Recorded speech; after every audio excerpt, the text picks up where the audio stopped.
Nangungonsumi ang ilang mga mamimili dahil sa biglaang pagtaas ng presyo ng ilang mga school supplies. Nagbabala naman ang DTI sa mga negosyante na walang dapat malaking pagtaas ng presyo ngayong taon. Nagpapatrol Butch Mendizabal. Sa halip na pumunta sa mall sa maliliit na establishmento malapit sa palengke, sumadya si Aling Lerma para bilhan ng mga gamit sa eskwela ang kanyang dalawang anak para sana makatipid. Pero di niya lubos akalain na pareho lang pala ang kanyang magagastos. Tumaas na rin kasi ang presyo ng ilang school supplies.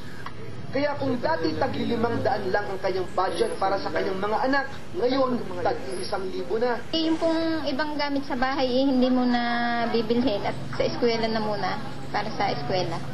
Tumaas ng 50 sentimo ang 80 leaves na notebook. Piso naman ang itinaas ng lapis. Ang 24 pieces na crayons mula sa 48 pesos, tumaas ng 52 pesos. Ang 16 pieces naman, 6 pesos ang itinaas, habang 2 naman ang itinaas ng 8 pieces. Hindi naman gumalaw ang presyo ng mga papel mula sa grade school hanggang sa intermediate pad. Tumataas yung presyo kasi ang kuha sa Manila medyo mataas na rin.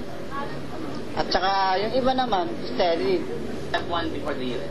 Ayon sa DTI, mahigpit nilang binabantayan ang paggalaw ng presyo ng mga school supplies. Wala daw dapat malaking pagtaas ngayong taon. Nakikita natin na stable naman, Butch, ang ating presyo at ang supply naman ay adequate. Payo ng DTI sa mga consumer, bago bumili, ugaliing magtingin-tingin muna ng presyo ng mga paninda sa iba't ibang tindahan, saka ikumpara ang pinakamababang presyo para makamura at makatipid. Tiyakin ding dekalidad ang mga binibiling gamit at huwag iasa lamang sa murang presyo. Be vigilant and konting pasensya ng paghahanap ng produkto na makakapag-alwan sa kanila, no, na mas mababa ang presyo. Konting canvas baga. Pag-aaralan pa ngayon ng DTI kung masusundan ang diskwento program para sa mga school supplies bago magtapos ang taon. Butch Mendizabal, Patrol ng Pilipino.